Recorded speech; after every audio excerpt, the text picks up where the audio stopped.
Hello everyone, my name is Noor Jahan और आज मैं एक ऐसी टॉपिक पे बात करना चाहूँगी कि what are the essential documents required when you are going to purchase a land.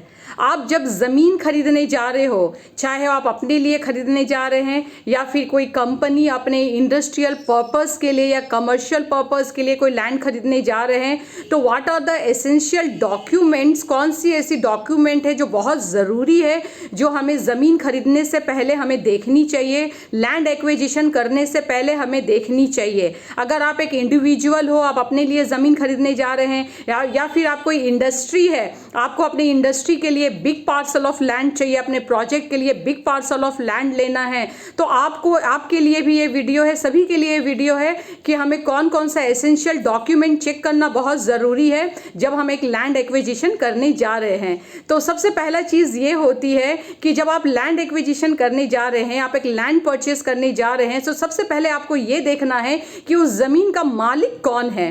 Who is the owner of that particular land. इसे हम इंग्लिश में कहते हैं ऑनरशिप रिकॉर्ड ऑफ राइट। आपको देखना होगा कि उस लैंड ऑनर का ऑनरशिप रिकॉर्ड ऑफ राइट क्या है। अगर आप यूपी में जाएंगे तो इसको यूपी में इसे कहते हैं खसरा खतौनी। अगर आप वेस्ट बंगाल में जाएंगे तो वेस्ट बंगाल में कहते हैं खतियान या फिर पोर्चा।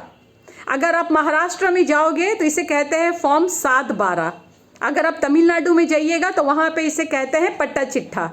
तो अलग अलग स्टेट में अलग अलग लैंड ऑनरशिप डॉक्यूमेंट का नाम होती है। आप प्लीज़ मुझे कमेंट बॉक्स में कमेंट करके बताएं कि आपकी स्टेट में ऑनरशिप रिकॉर्ड ऑफ राइट को क्या बोलते हैं। तो the very first document which you required is ownership record of right. इससे ये पता चलता है कि उस जमीन का मालिकाना हक किसके पास है। Who is the actual owner of that particular land. Yes, now I am happy. मुझे पता चल गया है कि इस जमीन का मालिक कौन है। Now the second set of document which I required is possession record.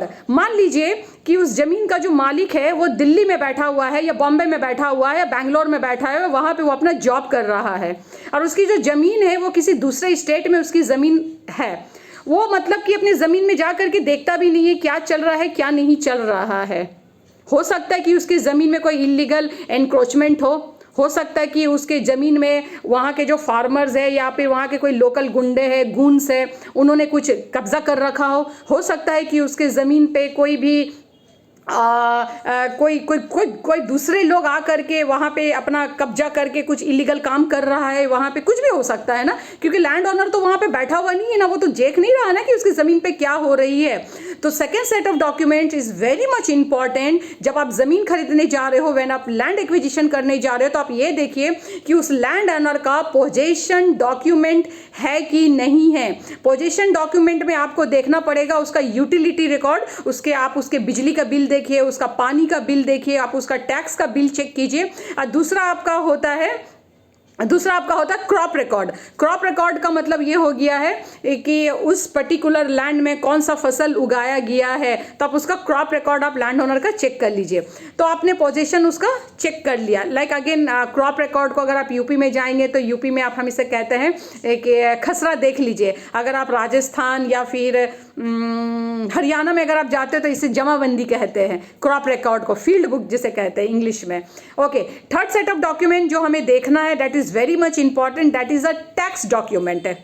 अगर मान लीजिए कि लैंड ऑनर ने अपना टैक्स नहीं पे किया है और वो बहुत छोटा सा अमाउंट है, बहुत छोटी सी अमाउंट है, आपने भी उसे इग्नोर कर दिया और आपको लगा कि चलो कोई बात नहीं है, अपना हम लैंड एक्विजिशन कर लेते हैं, अपना हम ज़मीन को हम परचेस कर लेते हैं, और छोटी सी तो अमाउंट है, आपने भी उसे इग्नोर कर दिया। आपको पता भी है, ऐसा गलती आप कभी मत कीजिएगा। प्रॉपर टैक्स पे करने के बाद ही लैंड एक्विजिशन कीजिएगा या फिर ज़मीन खरीदिएगा। मान लीजिए अगर आपने ऐसी गलती कर ली तो इमीडिएटली आपके ऊपर में 8 लीगल एक्शंस लिए जाएंगे। आपको इम्प्रिजनमेंट हो सकती है, आपके ऊपर में केस लग सकता है, आपके प्रॉपर्टी अटैच कर दी जाएगी, आपके बैंक लॉकर अटैच कर दी जाएगी, आपके जो बाकी के भी जो पार्सल ऑफ लैंड है उसकी भी अटैचमेंट हो जाएगी। आपका मतलब जो भी आपकी जो प्रॉपर्टी है गवर्नमेंट उसको लीज भी कर सकती है, उसको सेल भी कर सकती है। तो इसीलिए हमेशा ध्यान रखिएगा कि आप जब भी ज़मीन खरीदने जा रहे हो, लैंड एक्विजिशन करने जा रहे हैं, तो ध्यान रखिएगा कि लैंड ओनर ने प्रॉपरली अपना पूरा टैक्स पे किया हुआ है। Okay, got it. I am very happy now. मैंने देख लिया कि ज़मीन के कागज़ पक्के हैं, इसका मालिकाना हक किसके पास है, इसका ऑनर कौन है। दूसरा, मैंने ये भी चेक कर लिया इसका पोजेशन सर्टिफिकेट लैंड ऑनर के पास में है। लैंड ऑनर से मैंने उसके यूटिलिटी के बिल मांग लिए, उससे क्रॉप रिकॉर्ड का डिटेल्स मांग लिया। मैंने ये भी चेक कर लिया कि हाँ, लैंड ऑनर ने अपने कंप्लीटली सारा टैक्स पे कर दिया है। I have checked my present, मैंने अपना प्रेजेंट चेक कर लिया है कि मेरा प्रेजेंट तो बिल्कुल सेफ एंड सिक्योर है। But what about the past? क्या आपने पास्ट हिस्ट्री चेक किया? पास्ट में क्या हुआ आपको कुछ पता भी है? प्रेजेंट में तो आपने चेक करके आपने सेफ एंड सिक्योर कर लिया, लेकिन क्या आपने पास्ट चेक किया, लैंड ऑनर का past history? The next set of document which is required is chain of title of last 30 years.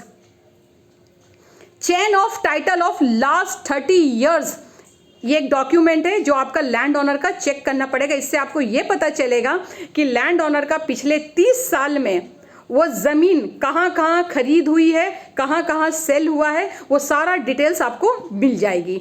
जब आप चेन ऑफ टाइटल जब आप देख रहे हो ना, तो उसमें भी 2 सेट्स ऑफ डॉक्यूमेंट्स होते हैं। One is a transfer record and one is a transmission record. Transfer record का मतलब ये है कि आप लैंड ऑनर से कहोगे कि आप मुझे अपना सेल डीड दे दीजिए। और ट्रांसमिशन रिकॉर्ड का मतलब ये होती है कि उसका जो ज़मीन की जो कागज़ है वो कहीं सब रजिस्टर ऑफिस में रजिस्टर किया हुआ नहीं है। बस मतलब कि बाप दादाओं का ज़मीन है तो मुंह बोला, मतलब भाइयों के पास में क्या मैं कहूँ आपको, पुस्तकानी ज़मीन है, वसीयत में उसको ज़मीन मिल गई है, तो उसका कोई सब रजिस्टर ऑफिस में कोई रिकॉर्ड नहीं है। लेकिन फिर भी आप लैंड ऑनर से इतना तो आप पूछिएगा, इतना तो कहिएगा कि आप मुझे अपना विल सर्टिफिकेट दे दीजिए, आप मुझे अपना इनहेरिटेंस सर्टिफिकेट दे दीजिए, आप मुझे अपना सक्सेशन सर्टिफिकेट दे दीजिए। इतने सारे तो सर्टिफिकेट आप लैंड ऑनर से मांगिएगा ना। तो आप ये सारे ट्रांसफर डॉक्यूमेंट को और ट्रांसमिशन डॉक्यूमेंट को लेकर के आप जब रेवेन्यू अथॉरिटी में जाते हो, तो वहाँ पे जो रेवेन्यू ऑफिसर होते हैं वो इनको म्यूटेशन करते हैं, और म्यूटेशन से आपको पता चल जाता है who is the actual owner of this particular land.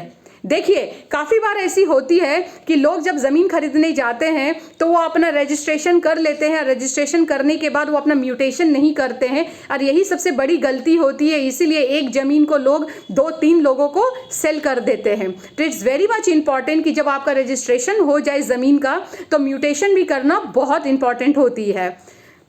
Mutation को हिंदी में दाखिल और खारिज कहते हैं। Okay, the next set of document, अब मैं ये चेक करूंगी लोकेशन रिकॉर्ड। लोकेशन रिकॉर्ड ये है कि उसने मुझे मतलब कि 10 एकड़ ऑफ लैंड दिखा दिया है। अब मुझे पता ही नहीं चल रहा है कि कौन सा पार्सल ऑफ लैंड मेरी है, मुझे पता ही नहीं चल रहा है। तो हम लैंड ओनर से कहेंगे कि आप मुझे अपना लोकेशन रिकॉर्ड दीजिए, जिससे मुझे ये पता चलेगा कि एग्जैक्टली उसका लैटिट्यूड लॉन्गिट्यूड क्या है, वो लैंड कहाँ पे है, उसके नॉर्थ साउथ ईस्ट वेस्ट में किसकी ज़मीन आ रही है, उसका विलेज का मैप हम मांगेंगे, उसका रंगनी नक्शा मांगेंगे, उसका खतौनी नक्शा मांगेंगे, उसका हम क्रेडेंशियल मैप हम मांगेंगे, उसका लोकेशन रिकॉर्ड हम लैंड ऑनर से हम मांगेंगे, जिससे मुझे ये पता चल जाए कि उसका लोकेशन पर्टिकुलर जो पार्सल ऑफ लैंड में खरीद रही हूँ उसका एग्जैक्ट लोकेशन क्या है। Got it? Now my next set of document which are required, that is a mortgage record. What does it mean? इसका मतलब ये होती है कि जिस जमीन को हम खरीदने जा रहे हैं, जिस लैंड को हम लैंड एक्विजिशन करने जा रहे हैं, कहीं उस लैंड ऑनर ने कहीं किसी से कर्जा तो नहीं ले रखा है, लैंड ऑनर ने कहीं बैंक से लोन तो नहीं ले रखा है, लैंड ऑनर के ऊपर में कहीं कोई लाइबिलिटी तो नहीं है। तो इन सब चीज़ों को मद्देनजर ध्यान रखते हुए आपको उसका मॉर्गेज रिकॉर्ड चेक करना पड़ेगा। आपको लैंड ऑनर का उसका एनकम्बरेंस सर्टिफिकेट आपको उसका चेक करनी पड़ेगी। Okay, now the next set of document which I required at a time of registration. अब मैंने सारा डॉक्यूमेंट मैंने चेक कर लिया, अब मुझे अपना रजिस्ट्रेशन के लिए जाना है, तो यहाँ पे हम चेक करेंगे कि I required a individual record of the land owner. Individual record का मतलब ये होती है कि लैंड ऑनर का आधार कार्ड, पैन कार्ड, उसका बैंक पासबुक का डिटेल्स जो फर्स्ट पेज की होती है वो सारा डिटेल चाहिए, plus one more detail which I required, I have to make sure कि land owner no protected tenant होनी चाहिए, मतलब कि प्रोटेक्टेड टेनेंट सर्टिफिकेट मुझे चाहिए। इसका मतलब ये होती है कि जिस लैंड ऑनर की ज़मीन हम खरीद रहे हैं वो शेड्यूल कास्ट या शेड्यूल ट्राइब से बिलोंग नहीं करना चाहिए। अगर लैंड ऑनर शेड्यूल कास्ट या शेड्यूल ट्राइब से बिलोंग कर रहा है तो आप उसकी ज़मीन को नहीं खरीद सकते हो, because they have given from our government of India, they have got a special protection. उसको एक स्पेशल प्रोटेक्शन मिली हुई है कि कोई भी मतलब शेड्यूल कास्ट या शेड्यूल ट्राइब का ज़मीन को नहीं खरीद सकते हैं। आप उसको खरीद सकते हो, उसका भी एक अलग प्रोसेस है, which I will make again a new video on that, कि उसका एक अलग से क्या प्रोसेस है अगर आपको शेड्यूल कास्ट या शेड्यूल ट्राइब का लैंड खरीदना है। But I will always say that अगर आप इंडिविजुअली अपने खुद के लिए जा रहे हो तो ना खरीदें, but if you are a industry when you are having a big project, तब तो आपको मतलब लेना ही पड़ेगा। If some schedule caste lands are coming in parcel of land in between, तब तो आपको लेना पड़ेगा। इस पे मैं एक अलग से वीडियो बनाऊंगी। So this is a complete essential documents which you required at a time of acquisition of a land. जब भी आप जमीन खरीदने जा रहे हो तो प्लीज इन डॉक्यूमेंट्स को ध्यान में रखिएगा। जो भी मैं बोल रही हूँ प्लीज इसको कॉपी और कलम लेके लिख लीजिए, क्योंकि मेरे जो वीडियोज है काफी सिंपल वीडियो है। मेरे वीडियो में कोई झाम नहीं है, कोई एडिट नहीं है, बैकग्राउंड में कोई पॉपअप नहीं हो रहा है जो कुछ भी मैं बोल रही हूँ, क्योंकि मैं अपने कैमरे को सामने लगाती हूँ, रिकॉर्ड करती हूँ और यूट्यूब में मैं अपलोड कर देती हूँ। मेरा मेन मोटिव ये है कि जो भी मेरे पास इंफॉर्मेशन है, जो भी करेक्ट नॉलेज है, मैं आप तक पहुँचाऊँ, आप तक सही इन्फॉर्मेशन को मैं पहुँचाऊँ। मैं कोई एक प्रोफेशनल वीडियो एडिटर नहीं हूँ, तो मेरे वीडियो में ना कोई कट है ना कोई एडिट है, नॉन स्टॉप मैं इसको रिकॉर्ड करती हूँ और मैं इसको यूट्यूब पे डाल देती हूँ।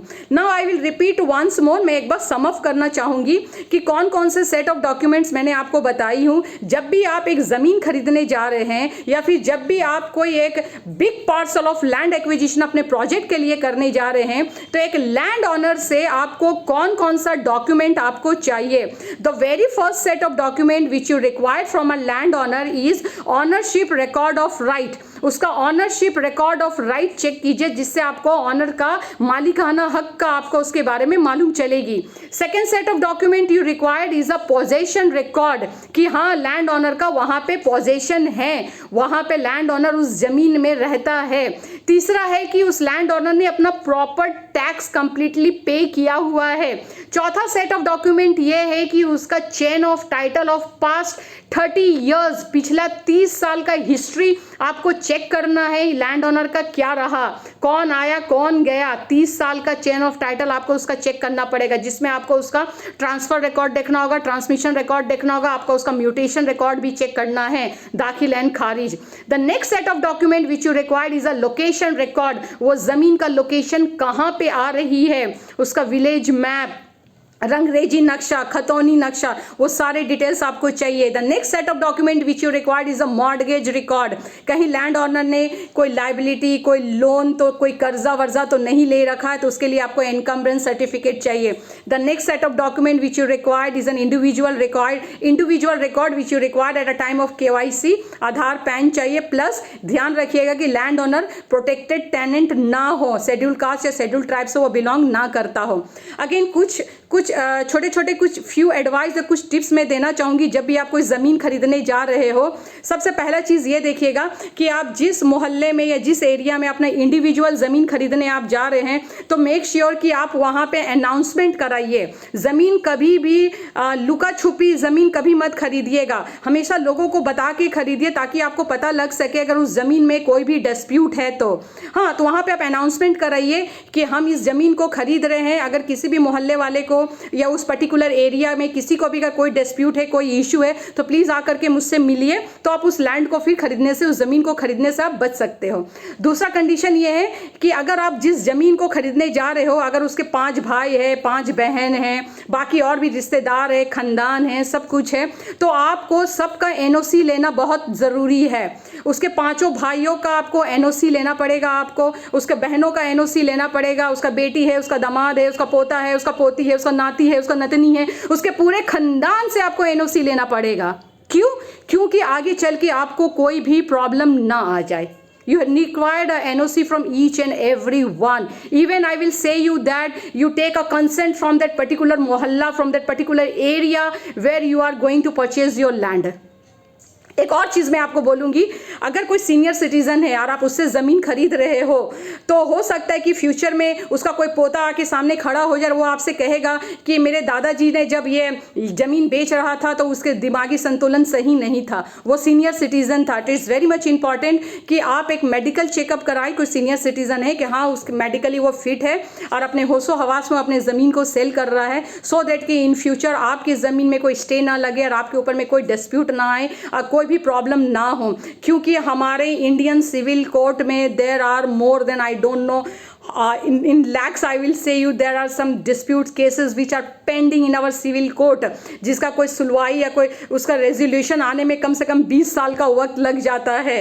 तो इन सारे प्रॉब्लम्स में आप ना पड़े, इसीलिए मैं आपको बता रही हूँ कि जब भी आप ज़मीन खरीदने जा रहे हैं, whether it's for individual purpose और whether it is for your industrial purpose, you check all the set of documents which is required from the land owner.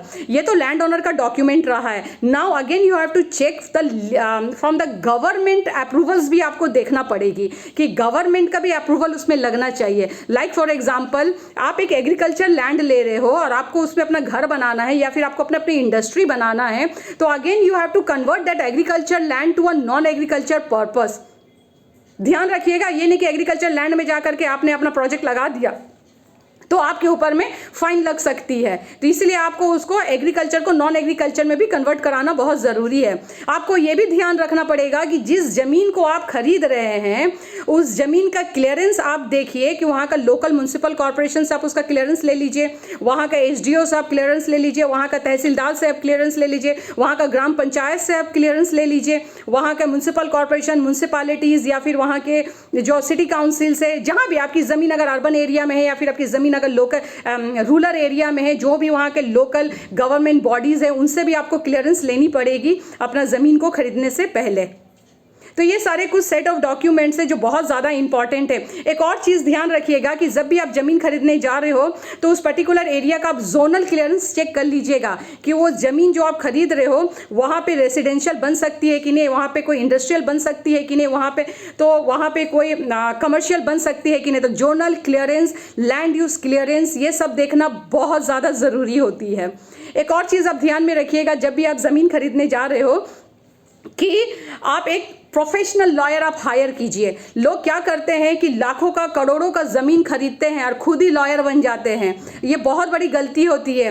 एक प्रोफेशनल लॉयर हायर कीजिए। और एक और चीज़ ध्यान रखिएगा, जब आप कचहरी में जब आप जाओगे लॉयर हायर करने के लिए तो वहाँ पे सारे लॉयर आपके सामने आ जाते हैं कि मुझसे काम करा लो, मुझसे काम करा लो, लेकिन नहीं, कोई भी लॉयर आपका काम नहीं कर सकता है। आपको ये ध्यान रखना होगा कि that lawyer should be a real estate lawyer, he should be a civil lawyer. कोई भी अरा गरा लॉयर से नहीं काम कराना है, रियल एस्टेट लॉयर से काम कराना है या फिर सिविल लॉयर से काम कराना है, क्योंकि उसको सब कुछ अच्छे से पता है कि क्या क्या डॉक्यूमेंट्स चेक करना है। वो आपका प्रॉपर टीएसआर चेक करेगा, title search report proper check करेंगे। तो आप जब करोड़ों की लाखों की ज़मीन आप ले रहे हो तो प्लीज़ 15-20 हज़ार रुपये का एक सर्टिफाइड लॉयर भी आप अपने लिए हायर कर लीजिएगा, सो दैट कि आपका सारा काम बहुत अच्छे से हो सके। एक और चीज़ आपको ध्यान रखनी है कि आप जब लॉयर हायर कर रहे हैं तो उस लॉयर के साथ में भी आप एक एग्रीमेंट कर लीजिएगा कि लॉयर जो भी आपका काम करेंगे वो आपके पक्ष में काम करेंगे। काफ़ी टाइम ऐसा हो सकता है कि आपकी जो ऑपोजिशन पार्टी है अगर उसने पैसे दे करके अगर लॉयर को अपने तरफ कर लिया तो आपके लिए लॉस हो जाएगी। तो इसलिए is also very much important कि आप जब कोई लॉयर हायर कर रहे हैं तो उसके साथ एक छोटा सा एग्रीमेंट, कुछ टर्म्स एंड कंडीशन लगा के कर लीजिए कि आप मेरा जो भी काम कीजिएगा मेरे पक्ष पे कीजिएगा और मेरे साथ कुछ भी गलत ना हो जाए। अगर कुछ गलत हो गया तो आपके ऊपर में केस हो जाएगी। तो make a small agreement with a lawyer so that कि आपका जो काम होगा वो भी बहुत अच्छे से आपकी काम होगी। तो एक चीज़ मैं और कहना चाहूँगी कि लोगों को लगता है कि ज़मीन खरीद लेना मतलब कि लोगों को डर लगता है कि ज़मीन खरीदना एक बहुत क्रिटिकल इशू है। हाँ, ये सच बात है कि एक बहुत ही क्रिटिकल इशू है एक ज़मीन को खरीदने के लिए, लेकिन हाँ, अगर आपको सही तरीका पता है, अगर आपको सही प्रोसेस पता है, अगर आपने एक सर्टिफाइड लॉयर को अगर आपने हायर किया हुआ है तो आप ज़मीन को खरीदने में आपसे कोई भी चूक नहीं होगी, कहीं भी कोई भी गलती नहीं होगी। एक और मेरा फ्री एडवाइस है आप सबके लिए कि आप जब भी कहीं भी किसी भी पर्टिकुलर एरिया में अगर आप ज़मीन खरीदने जा रहे हो तो please do a complete research of that particular area. उस एरिया का आप एक कंप्लीट रिसर्च कीजिए, उसके बाद ही आप मतलब कि आगे प्रोसीड कीजिए, क्योंकि ये करोड़ों का इन्वेस्टमेंट है, आपके पूरी ज़िंदगी का जमा पूंजी आप इसमें लगाने वाले हो।